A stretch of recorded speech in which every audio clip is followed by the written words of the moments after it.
The following interview with Tony DeCopel and Lavoy Finicum has been used far and wide on the internet to justify the killing of Lavoy Finicum, and to make the case that Lavoy Finicum had a death wish and intended to die in a gunfight with the FBI.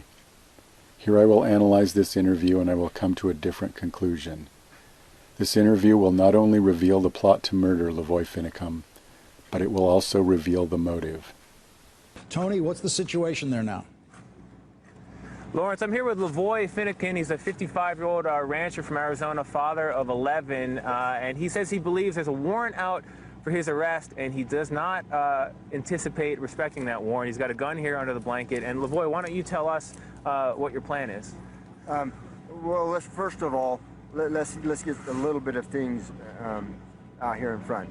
The information may or may not be accurate, but it appeared to be highly credible that 5 warrants were issued for our arrest for me, for Ammon Bundy, for Ryan Bundy, and I'm not sure for the other 2, and by the FBI, federal warrants. And so if that is true, if that is the case, I do not want the FBI, federal agents, have to go running around in the dark, kicking in doors looking for me, okay? I want them to know exactly where I'm at. There is a problem right at the start. There never was an arrest warrant for Lavoy. Tony DeCopel should not have used Lavoy as a source for this information. He should have verified this information with the FBI and Oregon State Police. In a later statement, Tony uses weasel words to distance himself from the arrest warrant claim. Let's presume that if there's not already a warrant out for your arrest, you are breaking the law occupying this federal property. So perhaps at some point there will certainly be a warrant. This indicates that Tony knows that there is no arrest warrant, but is continuing to create the appearance of an arrest warrant in his interview. And isn't it true that they didn't actually have a warrant for him at the time that they set up those roadblocks? Correct. There were no warrants for any of the individuals. They didn't receive the warrants until the very next day, and they excluded the warrant for my husband because he had already been murdered by that point. As Jeanette Finicum stated, Lavoy's name is not listed on the arrest warrant, and it was not filed until the day after Lavoy was killed. There was no arrest warrant for Lavoy. Of the 13 questions or comments made by Tony DeCopel, 3 referred to an arrest warrant that did not exist. 5 of the questions explicitly used the word die or death. So you're prepared to die. Better dead than in a cell. And so you're out here prepared to die, and who's got a death wish? And you've got a death wish. There's a gun, but you're prepared to die. Lavoy, on the other hand, only uses the word death once. I have no death wish. I love life. And all of the questions imply either Lavoy will fight the FBI or die or both. Tony had a single agenda: to get Lavoy to incriminate himself and provide justification for the murder of Lavoy. Next, I will show just the questions asked by Tony DeCopel, so you can see Tony's agenda. Lawrence, I'm here with Lavoy Finicum. He's a 55-year-old rancher from Arizona, father of 11, and he says he believes there's a warrant out for his arrest, and he does not anticipate respecting that warrant. He's got a gun here under the blanket. And Lavoy, why don't you tell us what your plan is? So if they come here with an arrest warrant and they try to put cuffs on you, what's your plan? What do you think they're going to do, and what are you prepared to do? Let's presume that they're not. Let's presume that if there's not already a warrant out for your arrest, you are breaking the law occupying this federal property. So perhaps at some point there will certainly be a warrant. When that warrant comes down, when that arrest comes, what do you intend to do in response? So to avoid getting in that box, you're ready to do what? If they come here and try to arrest you, they point a gun at you, they try to put cuffs on you, how far are you willing to take this? So you're prepared to die. Better dead than in a cell. And so you're out here prepared to die over what principle exactly? Legal government, okay? There's a man over our shoulder here with a bulletproof vest on and an assault rifle, and there are 2 pieces of construction equipment that have been moved. The people who moved them say they're for protection. There's something to shoot behind. How well armed and how well prepared are you in there? You've got a family. I do. Have you said goodbye to them? Have you told them to prepare?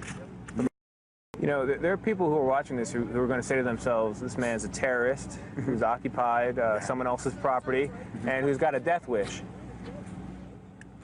Evidently, that's one of your fans. There are people who are watching this who would say to themselves, you're a terrorist, Yes. you've occupied land that's not your own, and you've got a death wish. There's a gun over your lap and you're asking for it. Okay, 19 and 2 on the way, so Yes. you've got something to live with, I have something to live but for. you're prepared to die. Okay, Lawrence, that's the best word here. Back to you. Could you just ask him what his reaction is to the Mormon Church condemning his actions there? Yes, Lavoy, what's your reaction to the Mormon Church, your Mormon, condemning your actions here and the actions of your colleagues? Yeah. All right, Lawrence, back to you. Tony DeCopel, thank you very much. We'll be right back. During the interview, Lavoy did fall into Tony's trap and said some things that could be considered incriminating. Here is the sequence that is incriminating to Lavoy. So if they come here with an arrest warrant and they try to put cuffs on you, what's your plan? Well, they're not going to just come up with a guy holding a rifle and put cuffs on him, okay? They're not going to do that. What do you think they're going to do, and what are you prepared to do? Well, I hope that they go home. That's what I hope they do. Let's presume that they're not. Let's presume that if there's not already a warrant out for your arrest, you are breaking the law occupying this federal property. So perhaps at some point there will certainly be a warrant. When that warrant comes down, when that arrest comes, what do you tend to do in response? I have been raised in the country all my life. I love dearly to feel the wind on my face, to see the sunrise, to see the moon in the night. I have no intention of spending any of my days in a concrete box. And so I will, whatever days, and I believe that there'll be many, and hopefully prosperous days to come, I will spend them riding my horses, trying to take care of my cows, and that's what I will do. But I will not spend it in a box. So to avoid getting in that box, you're ready to do what? You guys have so many hypotheticals. If they come here and try to arrest you, they Yes. point a gun at you, they try to put cuffs on you, how far are you willing to take this? Well, don't point a gun at me.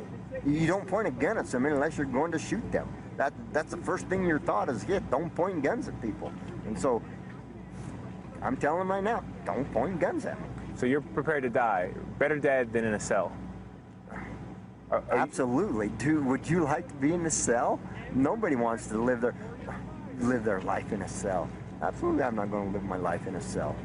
The most incriminating statements that Lavoy made were these. I have no intention of spending any of my days in a concrete box.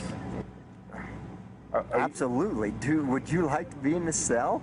Nobody wants to live their life in a cell. Absolutely, I'm not going to live my life in a cell.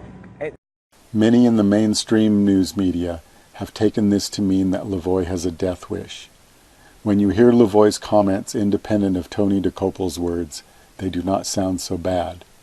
It is Tony that inserted the most offensive statements about death in order to spin Lavoy's words. There is another interpretation of the statement, "I'm not going to live in a cell," that must be considered. In this country we have the principle of innocent until proven guilty. Lavoy may believe that he has not broken the law and will eventually win if this goes to court. If this sounds far-fetched, then recognize that the other people who were arrested and pleaded innocent were found innocent of all the charges. Specifically, Ryan Bundy and Shauna Cox defended themselves in a court that showed extreme bias against them and won their case. It is very likely that Lavoy would also have won in court for the same reason, and would not have lived in a cell because his legal theory was correct. Later I will show that the government's actions indicate that they also believe that Lavoy's legal theory is correct.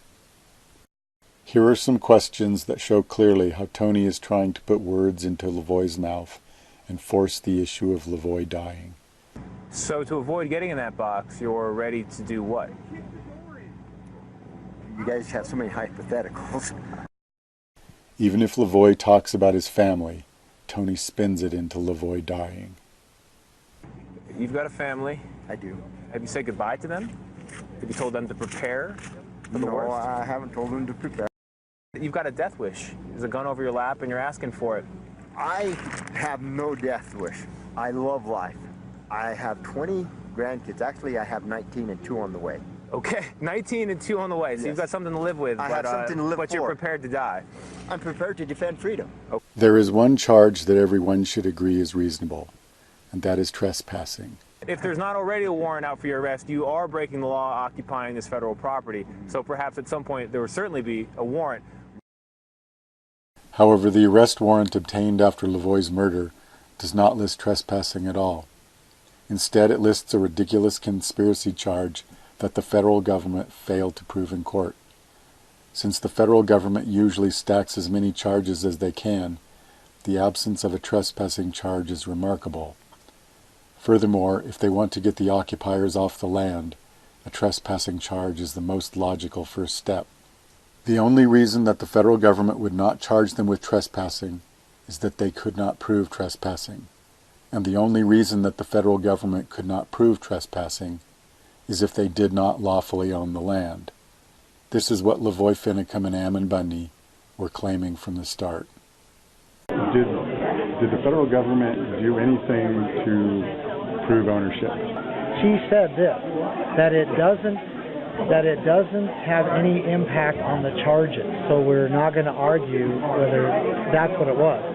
And because they charge us for conspiracy to impede federal officers through threat, intimidation, and force. That was the charge. And so she said that, the jurisdiction over the land had no, bearing on this trial. So see, every time we've gone into a federal court and begin to argue the jurisdiction, they won't have that argument. They'll either say, that argument's moot, or they'll just say that doesn't pertain to the charges. What we were trying to do also at the refuge was provoke a trespass charge. Clearly you were expecting a legal confrontation. Yeah, we were trying to provoke. How did you hope that would go down? How would you hope? It would have to be a trespass charge, right? That's what I thought. We weren't doing anything else except just being there occupying. We weren't hurting anybody. We weren't threatening anybody. None of that. All that was a lie. But they did not want to have that argument, so they did not charge us with trespassing. Because the trespassing charge would have been like a misdemeanor or something. Okay. I wouldn't have been thrown in prison for 2 years. Right. While I was trying to fight these charges. It would have been something I could have done outside. I could have got tens of thousands of people behind me. They're going to charge us with trespassing. And then we're going to fight the trespass charges with all the proof that we have that the Malheur National Wildlife Refuge was taken, unethically, unlawfully, that they didn't have jurisdiction. But they knew we were going to make that argument. They didn't want to have that argument, so they just made up all this threat, intimidation, force, and that's part of where the media came in. Saying that we were these armed, occupiers, and that we were, impeding and threatening federal officers. It was all a lie. It was also that they didn't have to have the argument of jurisdiction.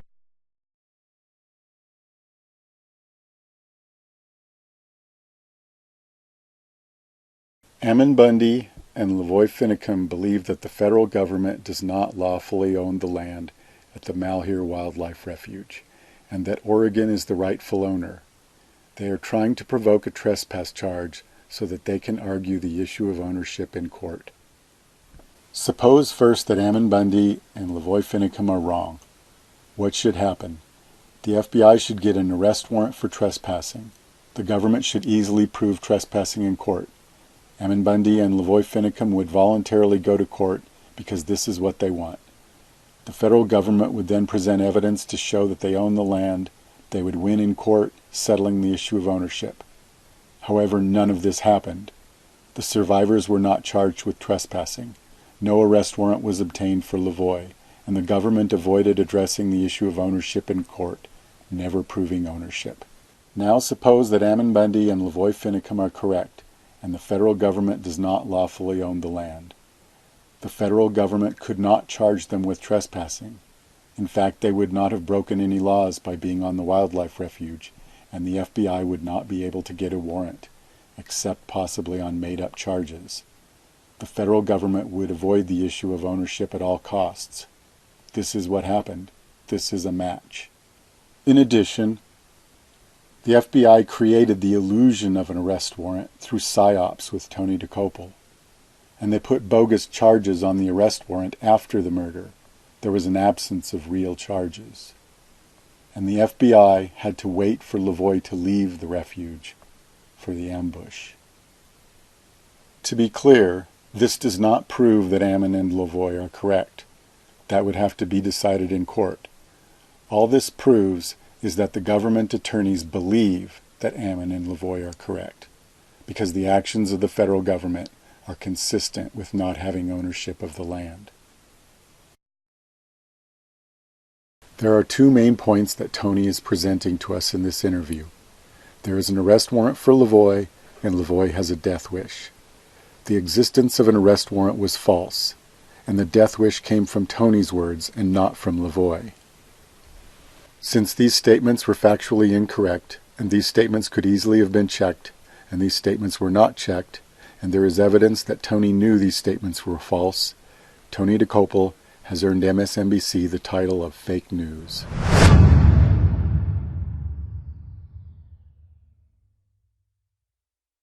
This interview was spread by many sources with a heavy spin on Lavoie dying, spinning his words into things that he never said. This psyop was not only used to spin public opinion, it was also used on the Oregon State Police to radicalize them into killing Lavoie. Officer 2 describes watching a video about Lavoie Finicum that fits the description of this video. I had seen videos in which he stated that he wasn't going to go to prison and didn't plan on being taken alive. Later, Officer 2 states, "I got on the radio and informed the team to the north, we are going to have to shoot him." Later, Officer 2 states, "My scope just came up and was right in the middle of the back of Mr. Finicum, and I squeezed off a single round." Watching this video influenced Officer 2 to make a premature decision to kill Lavoie, and he then fired one of the 3 shots into Lavoie's back, which killed him. It was also testified to at that point that officer number 2, who had fired that round into the vehicle,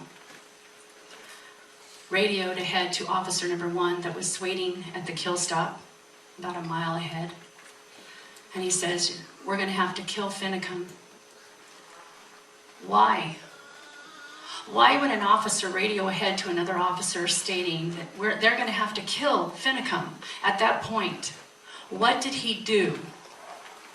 Was there a warrant for his arrest? No. Had he broken any laws? No. And you will hear in part 2 how they admit to them not breaking any laws, that there were no state laws broken, that there were no federal laws that they knew of that they had broken, that Washington was trying to come up with some. Since January 2nd, the FBI has worked in partnership with Harney County and our law enforcement partners across the state to resolve the situation at the refuge.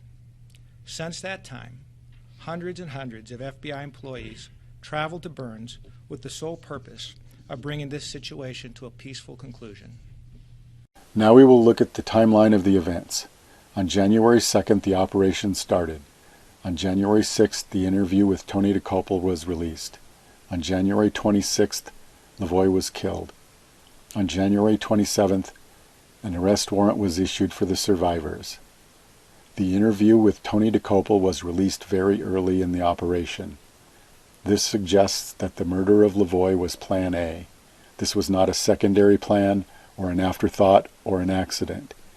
The primary reason for the hundreds and hundreds of agents was to kill Lavoie. What other tasks might these hundreds and hundreds of agents had? Before the murder, nobody got an arrest warrant. Nobody attempted to prove that the federal government lawfully owned the land at the Malheur Wildlife Refuge. Nobody attempted to fight the adverse possession claim. Nobody attempted to file trespassing charges against the occupiers. These were all things that logically should have been done. Apparently, nearly all of these hundreds and hundreds of agents were there to kill Lavoie. This operation, obviously, the intent was to arrest the leadership of the group that was occupying the refuge. Although the intent to arrest is refuted by the lack of an arrest warrant, we can assume that the remaining statement is true, that the FBI was targeting the leadership of the occupation. The information that Lavoie repeated in the interview was clearly false and was planted information. However, it will tell us who the FBI perceived as the leadership and who they saw as a threat. The information may or may not be accurate, but it appeared to be highly credible that 5 warrants were issued for our arrest for me, for Ammon Bundy, for Ryan Bundy, and I'm not sure for the other 2. There already was a pending case against Ammon and Ryan Bundy for the events in Bunkerville. Because Lavoie was the only one of these 3 that the FBI did not have a way to take down, Lavoie was the natural target of this assassination. It is interesting to note that Lavoie was not targeted for being guilty. Lavoie was specifically targeted for being innocent. Because of Lavoie's innocence, the FBI had no other way to take down Lavoie other than to kill him. So the concept of the operation was approved by myself, but it was briefed both up through the Oregon State chain and through the federal government FBI chain. So they were aware of that at the highest levels at the FBI and also within the state of government, state of Oregon government. Now I will summarize the motives for the assassination of Lavoie Finicum. Lavoie was one of 3 people identified as leaders. Of these 3 people, Lavoie was the only one that the FBI had no other way to take down. To get the occupiers off of the refuge without proving ownership of the refuge, the FBI killed Lavoie to terrorize the remaining occupiers into leaving the refuge. The FBI needed a diversion large enough to overshadow the issues of jurisdiction and ownership of the land. If the FBI failed and was forced to fight the issue of ownership of the Malheur Wildlife Refuge in court, the federal government believed that it would lose, and the BLM would lose control of vast amounts of land when it returned to state control. Next, I will summarize the motives of the Tony DeCopel Psyop. This Psyop created the illusion of an arrest warrant in the public view in place of a real arrest warrant. This Psyop provided propaganda to vilify Lavoie in the public view, preparing their minds to accept and approve of the murder of Lavoie. This Psyop provided propaganda to radicalize the Oregon State Police, who were used as patsies in the murder of Lavoie Finicum. Lavoie was the specific target of an assassination that was premeditated and was planned before January 6, 2016, which is 20 days before Lavoie was killed by the FBI. The interview by Tony DeCopel was a media psyop intended to create the illusion of an arrest warrant, to spin public opinion against Lavoie, and to gain public approval of the murder of Lavoie Finicum. The FBI murdered Lavoie Finicum to keep the issue of jurisdiction of the wildlife refuge out of the courts. With, I have something to live but for. you're prepared to die. With, I have something to live but for. you're prepared to die. With, I have something to live but for. you're prepared to die. With, I have something to live but you're for. prepared to die. With, I have something to live but you're for. prepared to die. With, I have something to live but you're for. prepared.